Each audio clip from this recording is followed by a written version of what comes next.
Yes. Yeah. John, stop talking. You don't understand anything. You are don't. from, I don't know, Cowboy, Right. you're coming, I don't I'm know an where, outsider. and you're talking I'm to an us. idiot. Et bonjour à tous, deuxième épisode avec Mathieu Soubiel. On a découvert dans le premier épisode son histoire, où est-ce qu'il est arrivé et comment il est arrivé dans le football. Et là, on va découvrir la continuité. Donc sur le dernier épisode, on était resté à, on va dire, toute humilité gardée, le passage du foot de jeunes au foot d'adulte avec passage au niveau régional, les premiers pas avec les adultes, les premières consécrations, on va dire, en termes de titres, de parcours et comme on a dit, d'humilité, de remerciement du foot et de tous les efforts qu'on a donnés pendant des années et qui nous remercient à la fin dans le monde senior. Où est-ce qu'on pourrait partir après ça, Mathieu? Après les consécrations du monde senior? On pourrait partir sur après ces années-là, j'obtiens mon BTS pour faire le parallèle, c'est-à-dire que je suis pas, j'ai pas déjà 30 ans à ce moment-là. Je suis encore bien plus jeune. Donc j'obtiens mon BTS et là commence aussi j'ai intégré le monde adulte dans le sport, ça c'est un fait, mais il va falloir intégrer le monde adulte aussi dans la vie du quotidien. Donc voilà, sortie d'études, je m'arrête après le BTS que j'ai obtenu. Donc après, vient l'envie et le besoin de bosser aussi. Donc un peu moins, ça devient un peu impactant du coup sur ma pratique du sport et du foot. Je choisis d'aller faire une année à Saint-Pierre-du-Mont en première. À l'époque, ils sont en DHR. Et ça fait 2 ans qu'ils jouent et qu'ils manquent de peu la montée en DSR. Donc DSR, c'était juste en dessous de DH à l'époque, de division d'honneur. Donc pour un club de petite ville, à l'époque, il devait avoir peut-être 10 000 habitants. Aujourd'hui, ils en ont 12 000. Donc il devait être aux alentours des 10 000 habitants. C'était un super niveau.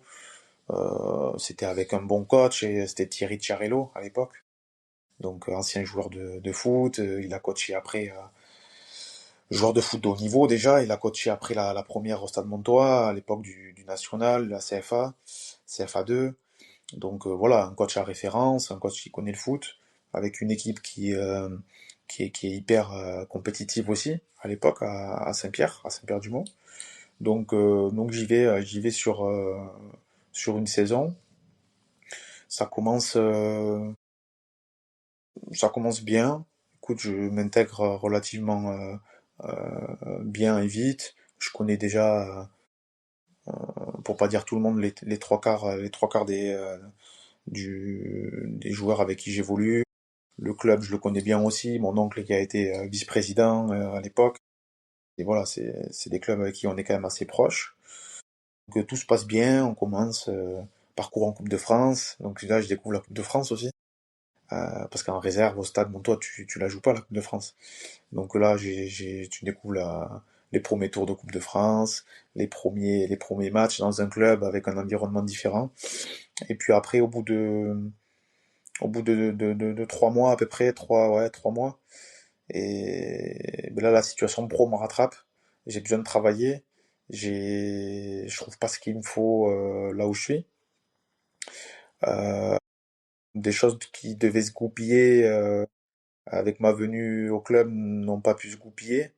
Et donc du coup, je mets un petit peu entre parenthèses et je pars sur Bordeaux.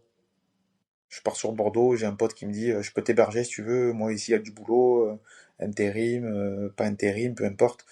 Si tu veux, tu viens quelques semaines, quelques mois, si ça peut t'aider, voilà, moi je te présente, on va dans les agences, on postule. Voilà, si tu bosses, t'arrives à te mettre bien, une fois que t'es bien, tu t'installes, et sinon on aura essayé, quoi. Donc du coup j'y vais. Donc foot un peu entre parenthèses. Je, je stoppe un peu ma saison et je pars bosser sur Bordeaux. Ça se passe bien. Ça me fait grandir aussi en tant qu'homme, parce que j'avais ce besoin un peu d'émancipation, de quitter un peu ma terre natale et voilà, d'aller apprendre par moi-même. Donc d'aller me cogner au coin du mur aussi, hein. On va pas se mentir, hein. Je suis pas parti vivre le rêve américain. Mais voilà, donc je fais je fais mes quelques mois à Bordeaux où je bosse, je pense entre 4 et 5 mois peut-être. J'arrive à bosser régulièrement, à être, voilà, à être relativement autonome. Et puis après ça s'arrête parce que j'avais pas assez, au final avec l'intérim, mais j'arrivais pas à passer un step au-dessus, à trouver un boulot fixe. J'avais pas assez pour pouvoir m'émanciper et prendre mon logement, etc. Donc après, je décide de débarrasser le plancher de chez mon pote et de rentrer à la maison, hein, parce que voilà, je suis pas là, j'allais pas vivre non plus à ces crochets. Donc voilà, je reviens à mon 2 et puis après je retravaille, voilà, je fais la même chose et je me dis je vais faire l'intérim, je vais bosser. Donc j'ai toujours bossé en fait. Depuis que j'ai pu travailler, j'ai toujours travaillé dans toutes les usines qui existent. Peu importe le boulot, je pense que je les ai tous faits. De l'agent d'entretien à l'agent dans les usines de poissons. J'ai coupé l'herbe, j'ai tendu les pelouses, j'ai vidé les poubelles, enfin voilà, j'ai tout fait. Je travaille dans la restauration. Et donc voilà, je me consacre quand même pas mal sur cet avenir pro, plus que sur l'avenir sport. Donc je mets un petit peu entre parenthèses. Je finis pas la saison à Saint-Pierre, je reprends pas au final. Parce que mais les 4 mois, 4-5 mois de boulot nous mènent à quasiment fin de saison. Je crois que je passe une année sans reprendre de licence, nulle part. Et, euh, et après, je repars dans un petit club où mon père est appelé avec plein d'anciens du stade. Il remonte un club à la Brite, avec Quentin, les frères pas sérieux, avec pas mal de bons joueurs avec qui on avait pu jouer. Laurent Lafourcade aussi, je sais pas si tu connais. Ces joueurs voilà, qui avaient, Quentin pas sérieux à 17 ans, il jouait en CFA2 au Stade Montois. Peut-être 18 ans, tu vois. C'était Laurent Lafourcade, il est parti au Girondins, enfin voilà. Donc je pars moi ce petit en première division de district, mon père coach. J'ai que des potes dans l'équipe, il y en a un ou deux qui viennent aussi avec moi se rajouter. Plus en foot plaisir, je bosse. Et je trouve, parce que là j'ai trouvé un boulot fixe, donc je deviens conseiller commercial dans l'automobile. Donc j'ai pas le temps. Euh, je travaille du lundi au samedi, je fais des heures pas possibles, du 8h, 19h, 19h30. Voilà, compliqué. Donc voilà, je prends plaisir à jouer une saison là-bas. Et puis ça me permet je retrouve goût au final au foot qui m'avait sûrement manqué pendant l'année de coupure. Et donc l'année d'après, après je repars au stade. Et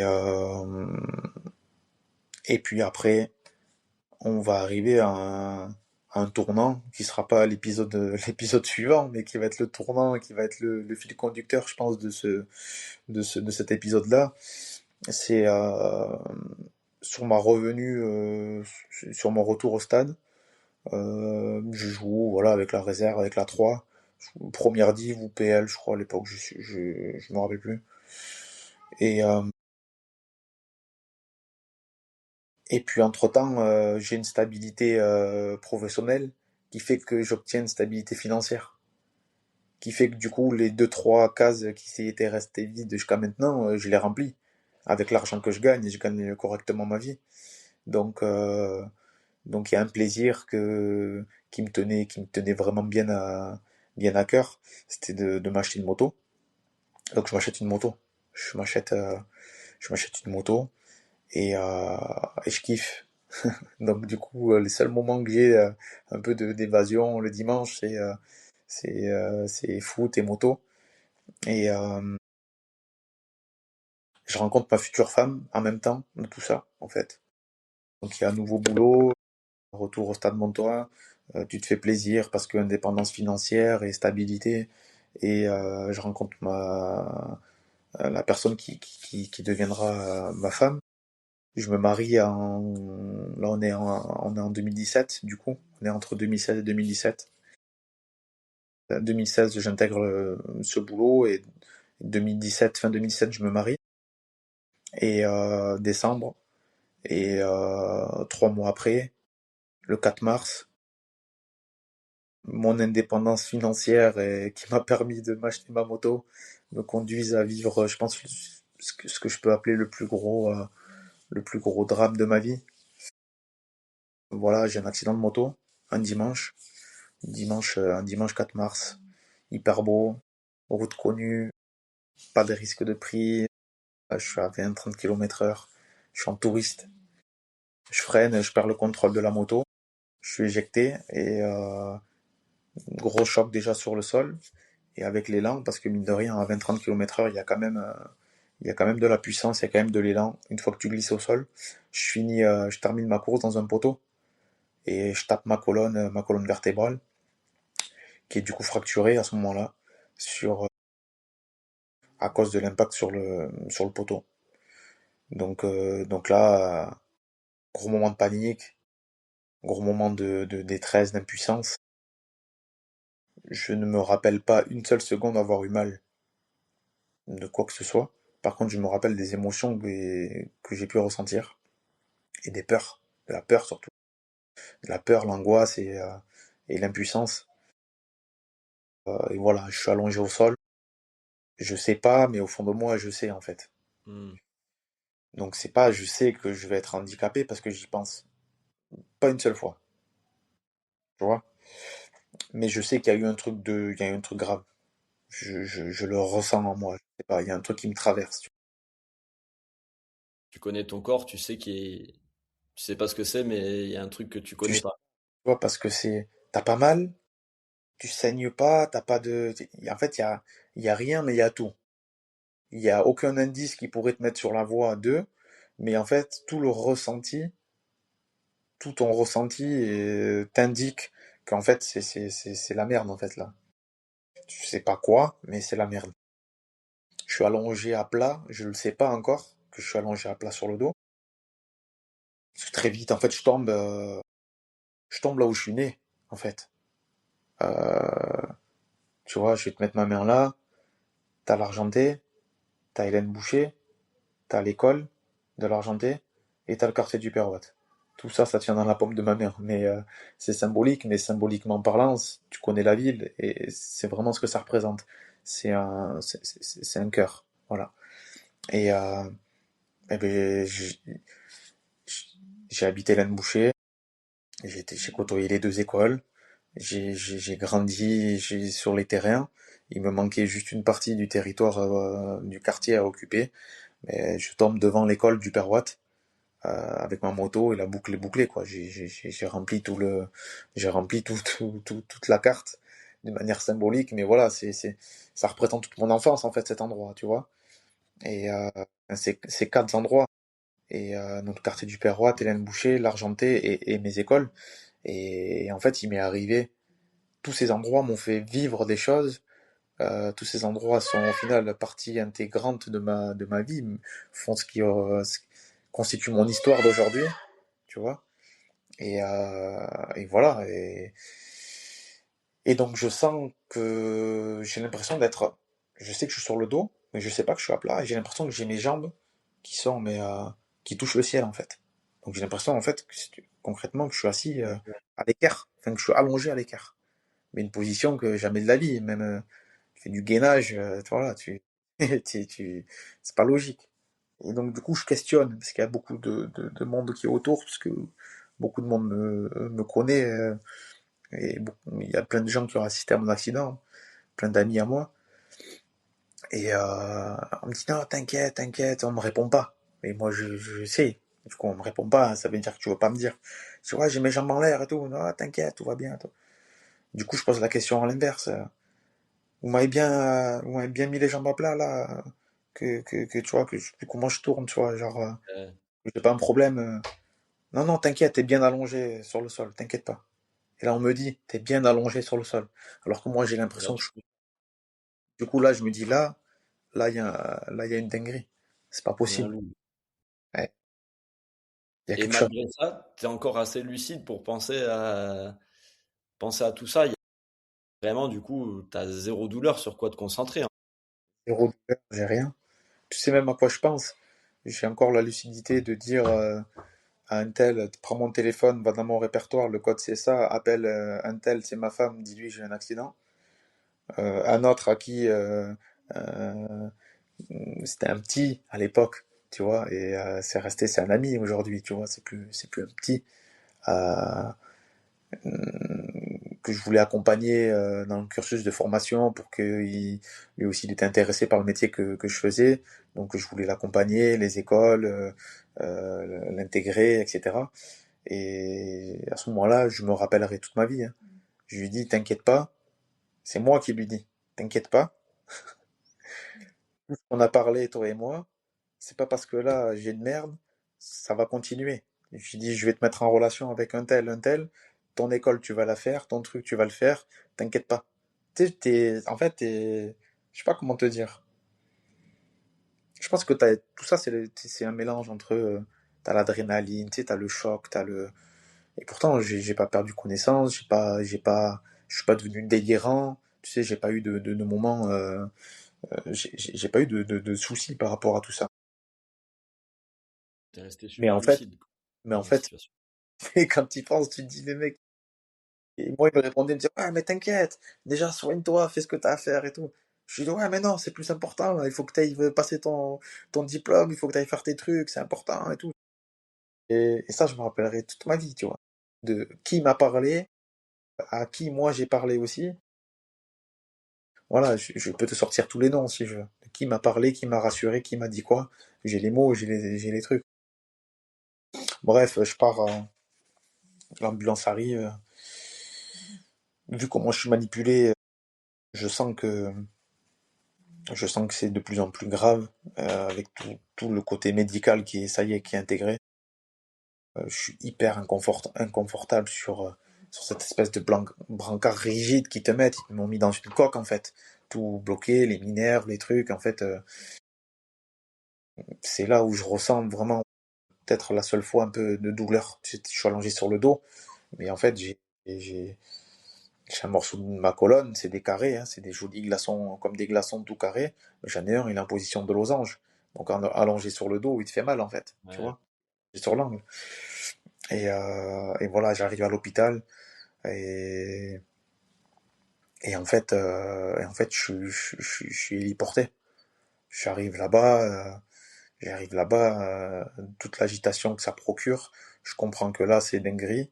On me met je pense sous morphine. Voilà, on commence déjà à préparer mon corps à l'après sans me l'annoncer, tout en me rassurant. Et en fait, voilà, on m'explique que je vais partir à Bordeaux en hélicoptère et que c'est relativement grave, urgent.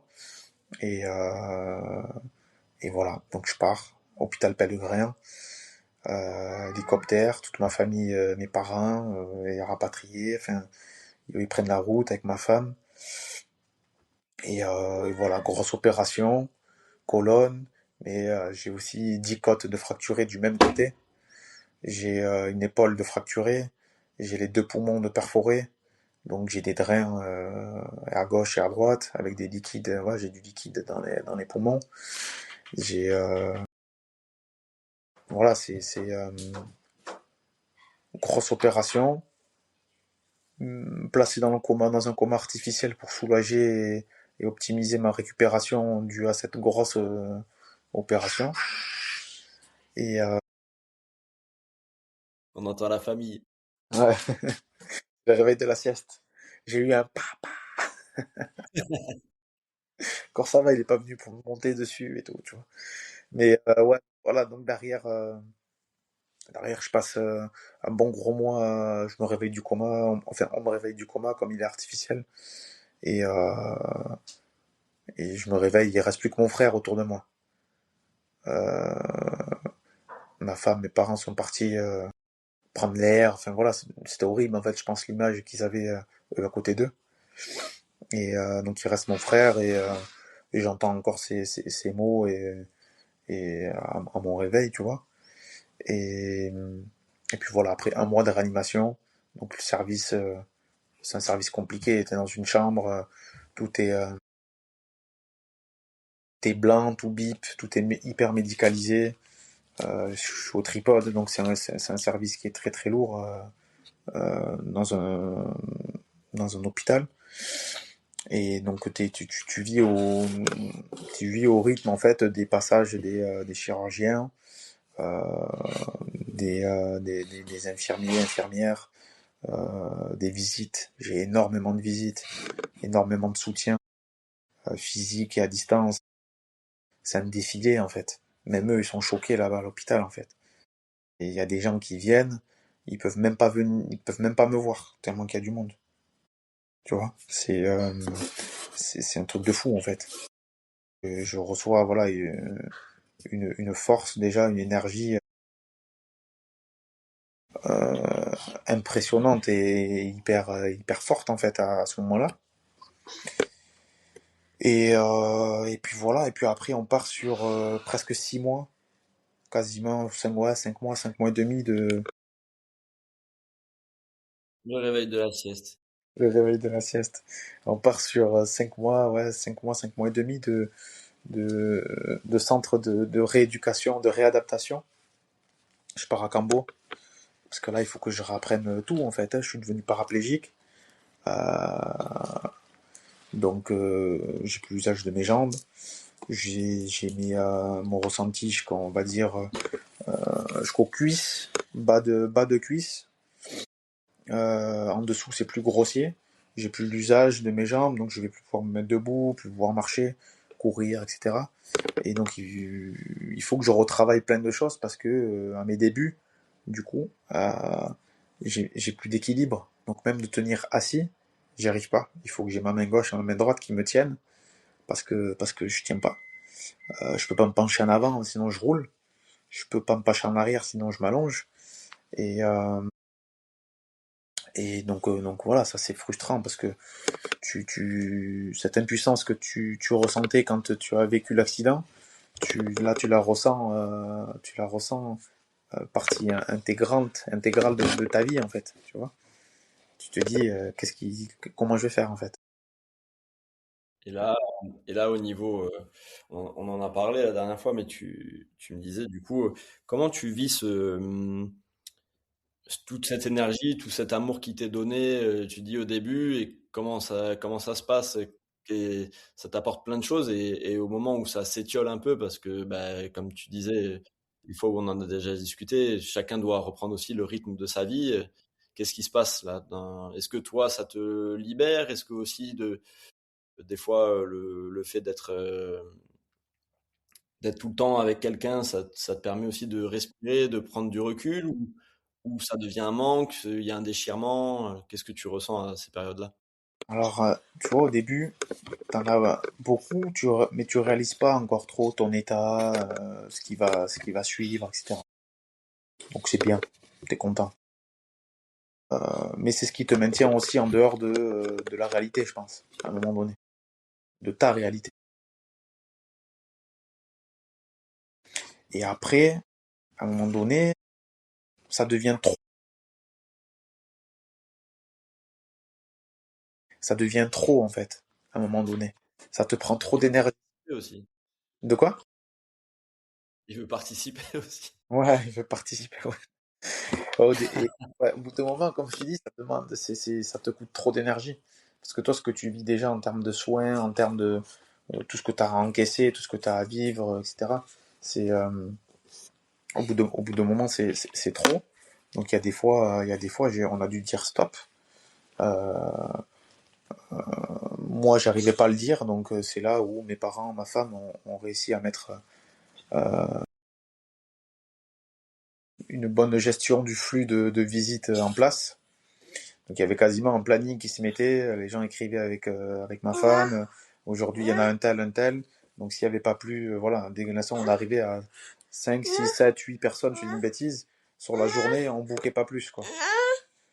On bouquait pas plus. Après, tu sors de réanimation, tu pars en centre de rééducation, et là, ça commence à s'essouffler. Chacun reprend sa vie aussi. Donc là, tu es à 3 semaines, un mois d'accident. Et les gens ont été présents un mois déjà, un truc de fou. Enfin, ils ont été présents un mois. Ils ont pas arrêté, hein. Et ils sont toujours, pour la majorité d'entre eux, toujours présents aujourd'hui, tu vois. Mais voilà, t'arrives au centre de rééducation, on te sort de ton cocon dans lequel tu vivais depuis un mois. Tu fais ton premier trajet en voiture.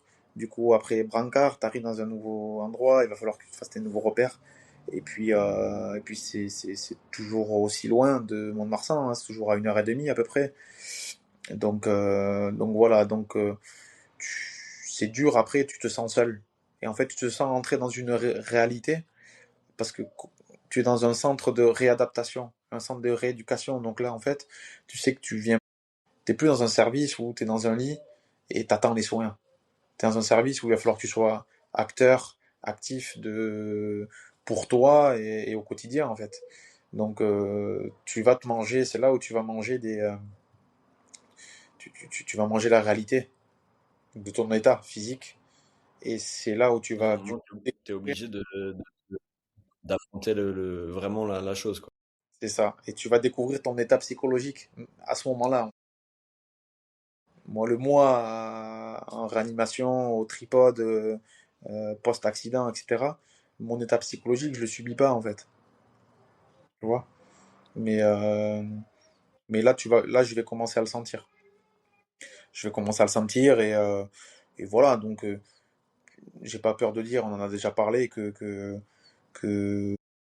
visite il y a toujours, mais que là, quand tu te retrouves après le soir tout seul dans ta chambre, ou des fois à passer quelques jours d'affilée sans avoir de visite, quand tu étais habitué pendant un gros mois à avoir tout le temps du monde, tu vois.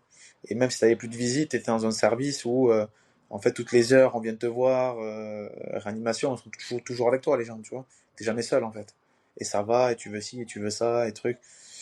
Donc, donc là, quand ça s'arrête, après, je pleurais dans ma chambre, tu vois. Je pleurais. Je pleurais pas tous les jours, mais je pleurais. Parce que tu te manges tout ça d'un coup, en fait. C'est une vague, là. C'est une vague qui arrive avec toute l'émotion, toute la peine, la peur de l'avenir. Voilà, t'as plein de questions qui sont sans réponse et que t'as peur de poser, donc qui vont rester longtemps sans réponse, même, tu vois. Tu es C'est, seul face à toi-même et la suite. je sais même pas si je suis seul face à moi-même ou si je suis peut-être à ce moment-là à côté de moi-même et de cette situation.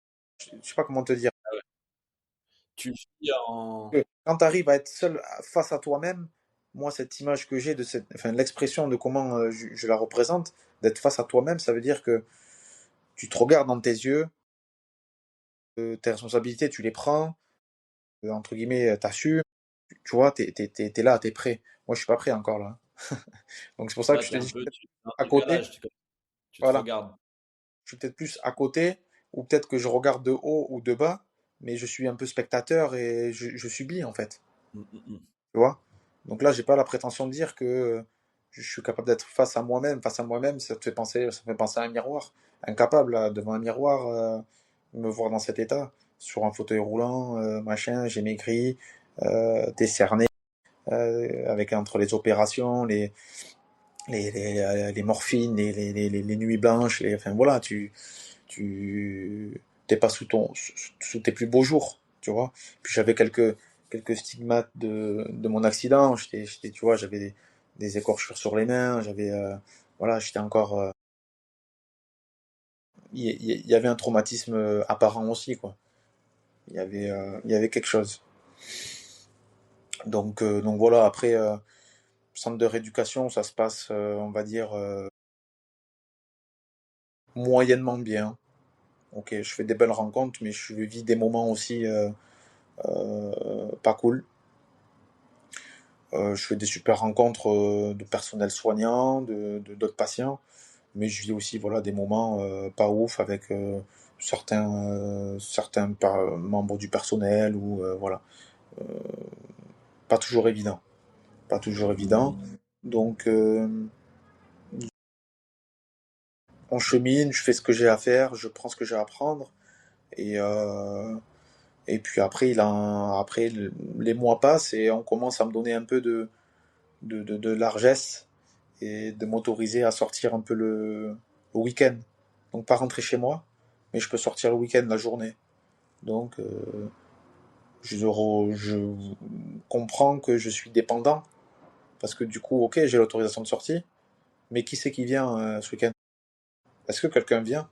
Du coup, tu vois, ça fait 4 mois que t'es pas sorti, à part dans ton centre, super. Mais t'es content, t'as le droit de sortir, mais qui vient? Ouais, je peux sortir, mais qui peut sortir avec moi, quoi. Et qui vient? Combien de temps? On va faire quoi? On va où? Moi, je suis pas prêt à aller partout. Vous voulez aller là, mais ah non, moi je veux pas, tu vois. Et en fait, tu comprends ce que c'est Ouais, de suite que tu comprends que ton état, au moment où je le vis là, je suis dépendant. Je suis devenu donc je suis passé de quelqu'un qui cherchait à s'émanciper, tu vois, sur la fin du premier épisode, à là, je redeviens dépendant, en fait, de tout. Parce que, euh, parce que même sans rentrer dans les détails, hein, la dépendance, je l'ai ressentie aussi. Quand tu arrives en centre, c'est des gens qui me lavent, comme à l'hôpital, hein. On me lave, on m'amène aux toilettes, on m'habille, tu vois. Il y a un truc qui tombe, ben, je peux pas descendre du lit, il faut sonner, quelqu'un vient me le ramasser. Je suis dépendant pour tout, en fait, tu vois. et Mais ça, euh, en plus, t'en parlais tout à l'heure, mais t'étais dans une phase ascendante, on va dire, de la vie, de l'épanouissement, etc. Et la chute, elle est je pense, d'autant plus lourde. Et comment tu t'arrives à te relever de ça tu parlais tout à l'heure de Dancy dans le foot. Là, tu es un peu dans le même schéma, mais dans ta vie au global. Comment tu arrives à activer la remontée? bah, la remontée, elle se fait avec, grâce à ma femme, grâce à mes parents, ma famille, mes amis, déjà tous les gens voilà, qui ont de près ou de loin, à un moment donné, ne serait-ce qu'une pensée, un mot, une action, peu importe, de soutien, de compassion, d'amour, d'amitié. Mon entourage global m'a vraiment aidé énormément. Et puis en fait, comme je le dis souvent quand je parle de cette épreuve-là, là dans mon accident, c'est mon choix de faire de la moto ce jour-là.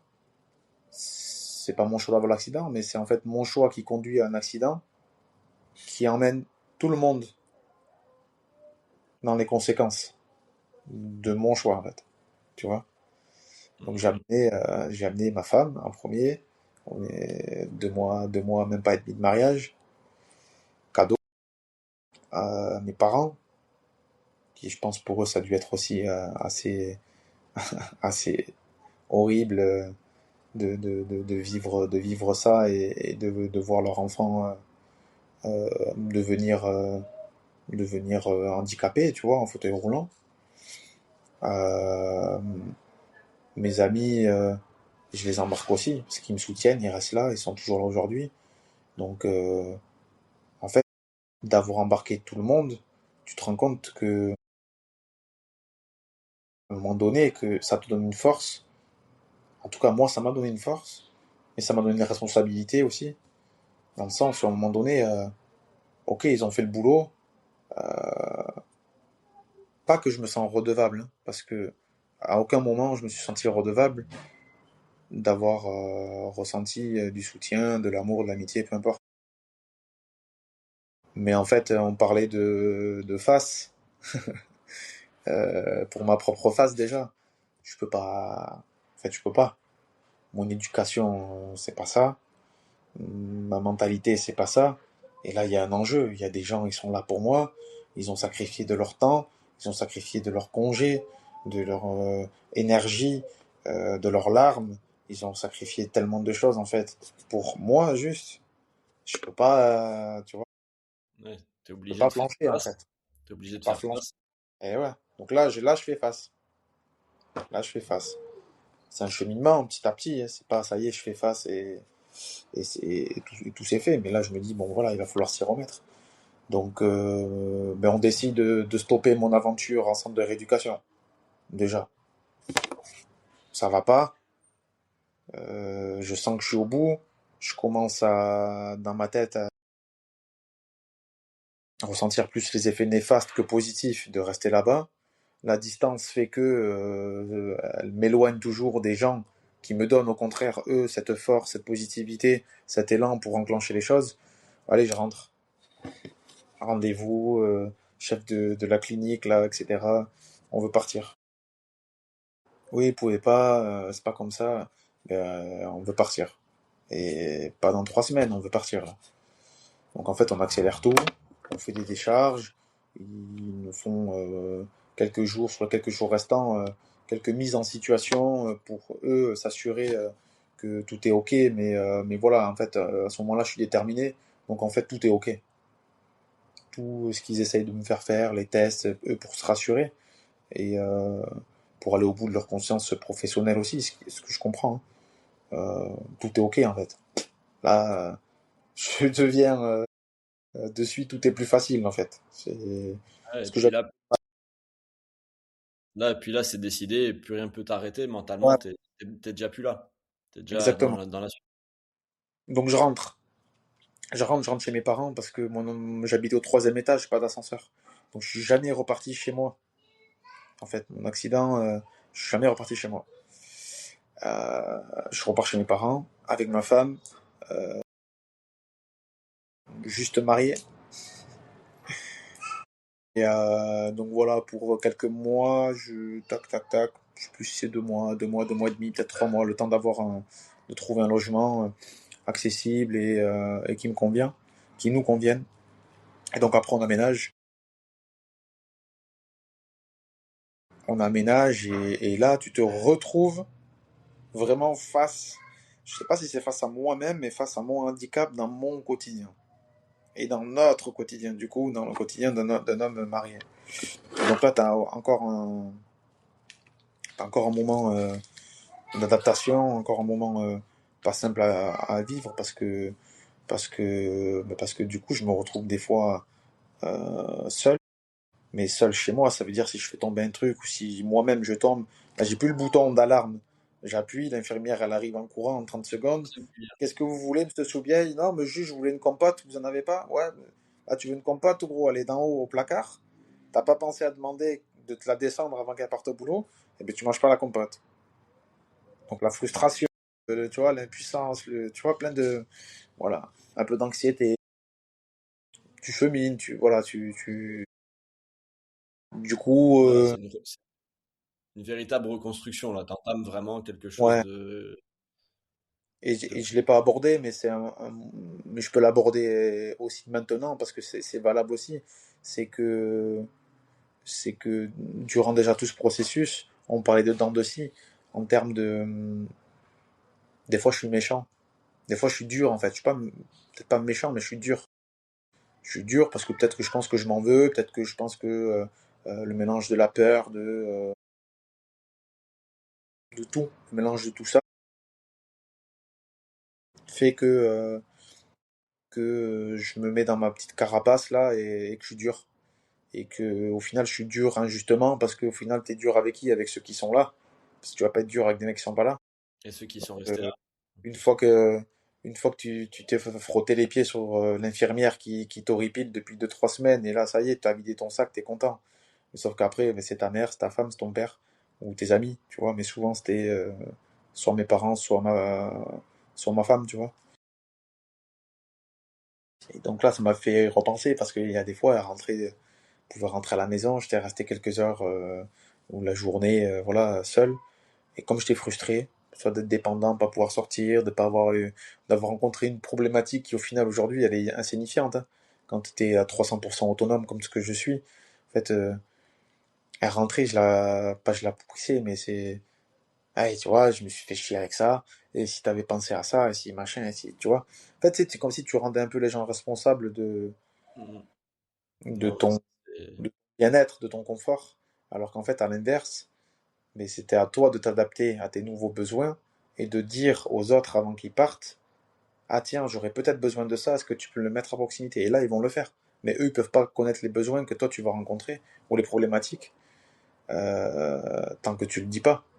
Et moi, en fait, le temps que je mette tout ça bien dans l'ordre, mais je suis injustement pas sympa, tu vois. et je pense que on en a parlé au tout début, mais je pense qu'aussi notre génération, pour revenir un petit peu au premier épisode, notre génération, je me retrouve un peu dans ce que tu dis, dans le fait de peut-être que aussi communiquer notre incapacité ou des fois juste communiquer nos besoins, c'est pas forcément des choses qu'on nous a appris ou qu'on a eu avec lesquelles on a grandi. Et, et je pense que c'est pour ça que des fois aussi, moi je le prends aussi. C'est pour ça que je dis que je me retrouve un peu là-dedans aussi, c'est que ben, des fois, vu que t'as pas, t'exprimes de la colère, mais en fait c'est juste des choses que t'as pas appris à exprimer autrement ou Ouais, c'est ça. et parce que tu aurais pu très bien le dire d'avance, mais on t'a pas appris étant petit ou on a tellement été dehors qu'on n'a pas eu ces choses-là, on n'a pas grandi avec ça. Donc en fait, des fois on garde des trucs pour nous et ça Et s'envenime, mais en même fait au on le crache contraire, sur les autres. on a même grandi pour te compléter avec, avec ce sentiment ou avec cette pudeur de surtout pas montrer ou parler de nos faiblesses, Mm. tu vois? Surtout Non, c'est pas, dur. surtout pas. Et tu vois, même aujourd'hui, voilà, après tout ce que j'ai vécu, le travail que j'ai pu faire sur moi-même aussi, tu vois, pour évoluer sur, sur ma manière de communiquer, voilà, d'exprimer mes ressentis, mes émotions, mes sentiments, peu importe. Mais en fait, c'est pas évident. C'est pas évident de parler d'une faiblesse et, et surtout quand on n'a pas été formaté à ça. Et nous, voilà, à la maison, et encore aujourd'hui, hein, moi et mes parents, je mangeais chez mes parents, tu parles de foot, tu parles de... En fait, tu parles de tout. Mais moi, heureusement que j'ai ma femme.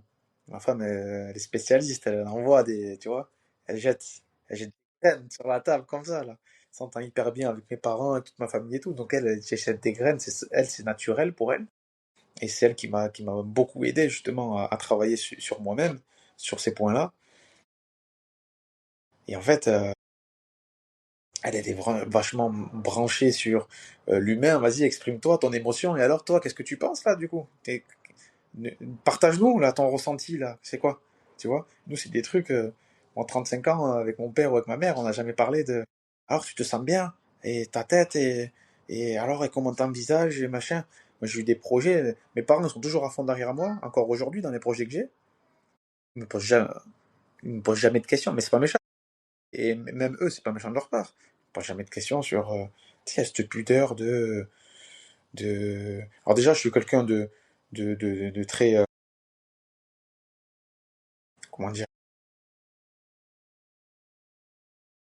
Mais je pense que tu disais un peu ça, mais je pense que même si tes parents ils te posent la question, tu dis oui, ça va. ouais, Parle voilà, jamais, parle pas des problèmes. je Ils peuvent m'étale pas pas. savoir. Tu peux être le plus heureux au max, comme le plus malheureux. Jamais tu vas le dire. En fait, ça n'existe pas. On est à table, on mange et il n'y a pas de problème. On parle pas des problèmes, on parle pas de. La tête, c'est la même, que au fond de toi, il t'arrive la plus grande galère, comme tu as eu une journée de fou, à table, avec la famille, il n'y a plus. Et Ça c'est vrai, s'arrête. parce qu'au final, c'est pas que dans la faiblesse, c'est même la journée de fou, pour rebondir dessus. Même un truc, tu vois, je te disais tout à l'heure, la satisfaction, quand j'étais champion des Landes, je faisais de la boxe en même temps. Je me cachais de faire de la boxe parce que j'avais peur que mon père n'accepte pas que je fasse de la boxe.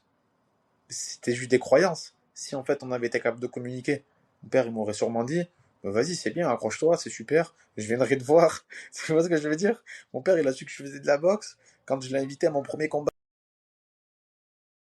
parce que je voulais avoir cette première échéance synonyme du travail et du parcours que j'aurais accompli pour en arriver là, pour lui proposer un projet avec déjà des ficelles bien engagées et pas juste je vais faire et peut-être c'était ma manière de me protéger pour éviter de recevoir le ouais tu veux y aller, tu vas te prendre deux trois coups dans ta gueule, tu vas arrêter, tu verras bien. Là c'est en fait je t'enlève l'occasion de me dire ça parce qu'en fait je t'invite pas à payer ma licence, je t'invite à venir à Mont-de-Marsan, il y a mon premier combat et tu vas m'encourager, tu vois. Ça veut dire que lui, il va se faire le schéma tout seul de se dire putain, ça veut dire que ça fait déjà quelques mois, il s'entraîne, ici, il ça. Et on est dans ce côté un peu, tu sais, vachement rustre de l'homme, tu vois, où il faut montrer qu'on n'a pas le goût pour la boxe, mais montrer que il y a quelque chose et pas juste on parle en fait. Allez, viens, Et tu viens, as ce regarde, et viens, assis-toi et regarde, On tu vois. parlait de la communication et c'est exactement la même chose. On est dans le côté, tu as été éduqué par des gens qui ont été éduqués par des gens encore plus durs. Et nous, on est peut-être la transition en fait vers les émotions, on va dire, et la communication. Et, et on est peut-être la dernière génération à avoir eu ce truc de t'es un homme, tu pleures pas, tu te plains pas, tu t'es vraiment la caricature. C'est Donc, ça. ouais, quand tu rencontres des gens qui te poussent à communiquer ou qui te mettent face à tes problèmes, entre guillemets, de communication, ben, des fois, ouais, t'es méchant un peu sans. C'est pas pour blesser, mais c'est ta façon d'exprimer la communication que t'as pas réussi à faire ou l'ouverture que t'as pas réussi à avoir avant, quoi. C'est exactement ça. Donc du coup, ouais, voilà, pour en revenir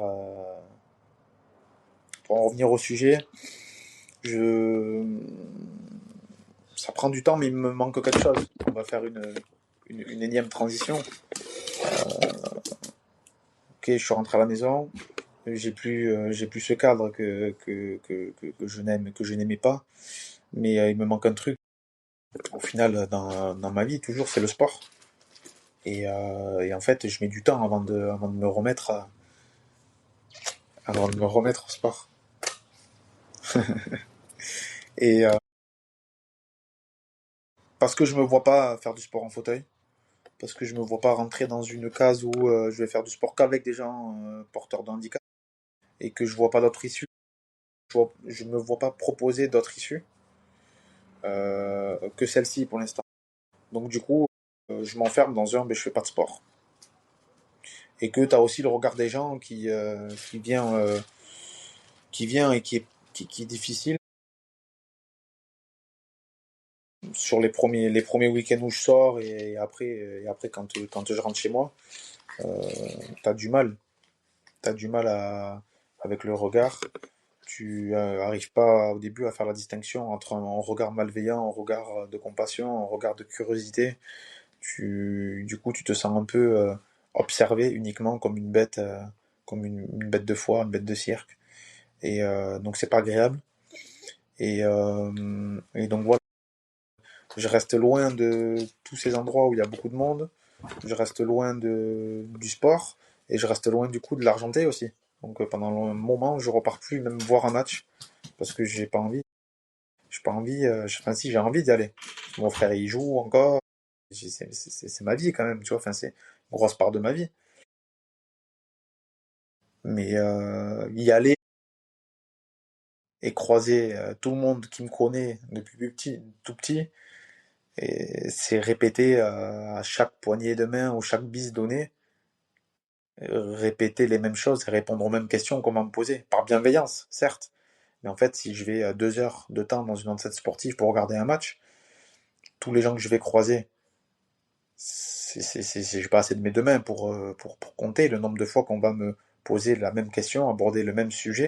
Que moi, il va falloir que je répète la même chose. Et Et l'impact la- la- mental, psychologique, et énergie. En fait, t'es au fond du seau, tu rentres chez toi, tu te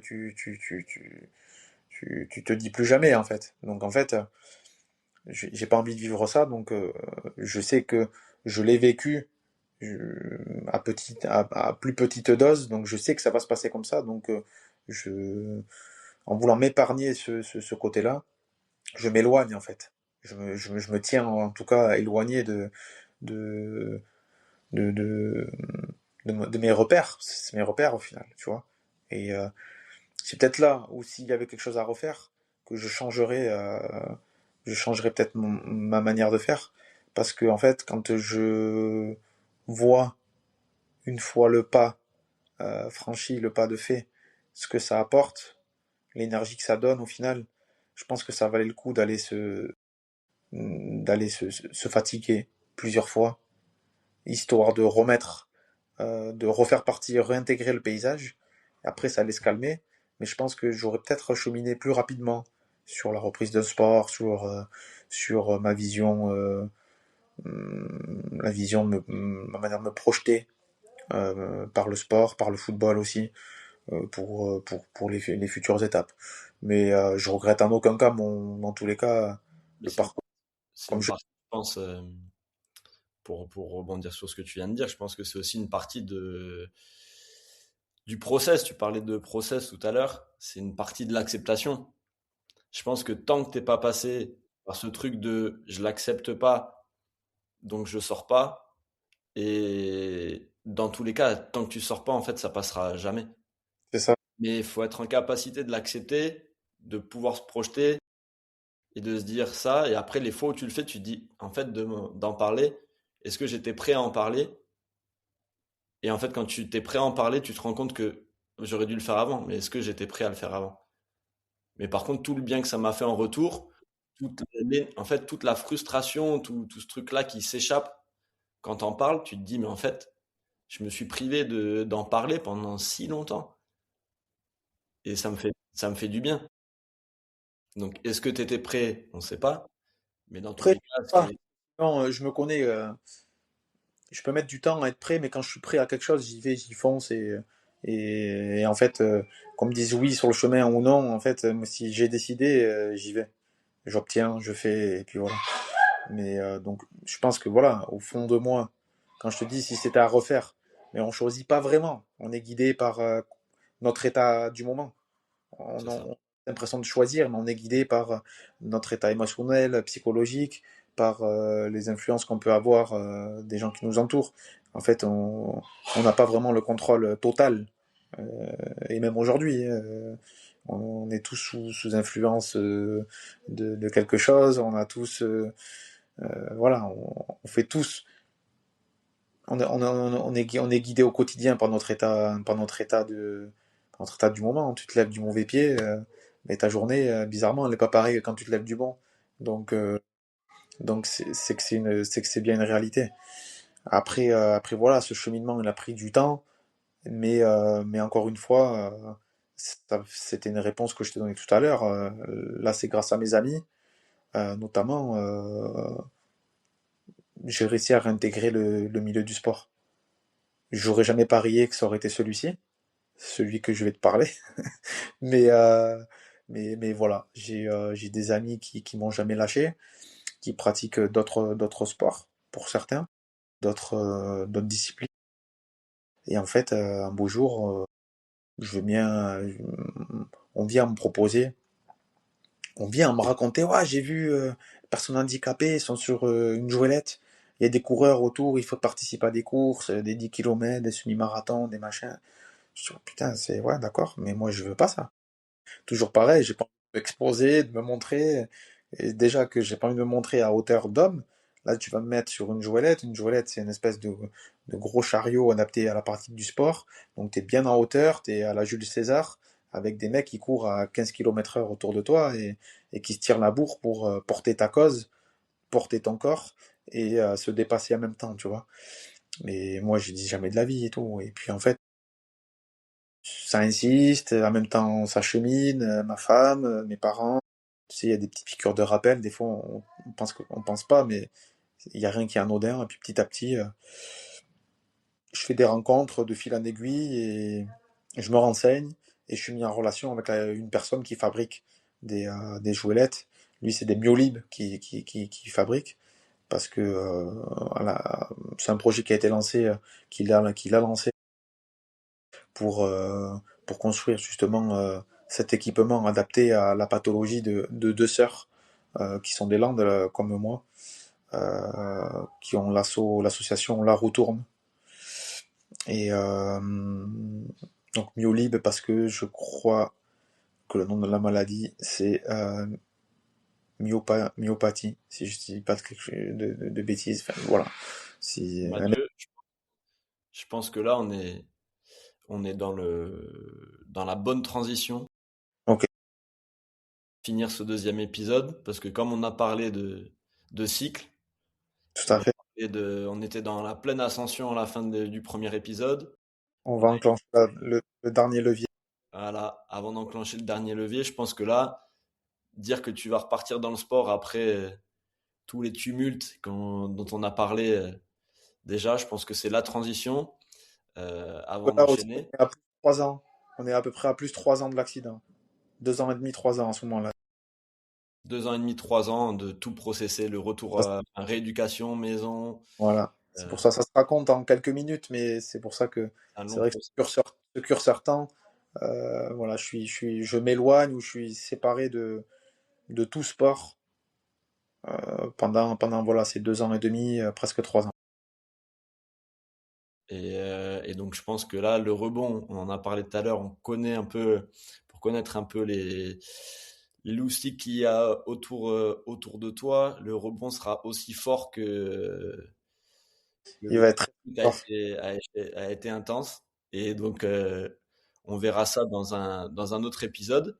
Merci à tous pour avoir écouté ce deuxième épisode. Merci Mathieu de t'être livré sur ces étapes de ta vie euh, qui doivent être franchement, moi j'ai beaucoup de respect pour toi, pour ton histoire, et c'est pour ça que je voulais absolument qu'on discute ensemble, et je trouve que c'est hyper important de faire connaître des histoires comme ça, et pour les jeunes, pour les moins jeunes, et voilà, ça permet d'avoir une ouverture d'esprit, de pouvoir aussi se regarder, de découvrir des parcours de vie, et je pense que la suite, le prochain ou les prochains épisodes montreront encore plus ces parcours de vie et comment on peut rebondir, peu importe ce qui peut nous arriver. Voilà, tant qu'on a de l'envie, de l'énergie, et qu'on est bien entouré, on peut faire des choses incroyables. Donc, je pense que c'est un bon moment pour couper ce deuxième épisode et pour attendre le troisième épisode où on va parler de ton rebond dans le monde du sport, entouré de tout ton environnement familial, ta femme, ta famille et les amis. Donc, merci Mathieu pour cet épisode. Merci encore une fois à tous. N'hésitez pas à nous dire si vous voulez écouter le troisième épisode, si vous avez des questions. On parlera de plein de projets, donc le projet sportif, aussi une association et un rôle aussi dans le foot. On lâche pas le foot malgré tout. On est piqué, donc ça c'est depuis tout petit. Donc merci à tous et on se retrouve très vite pour un troisième épisode.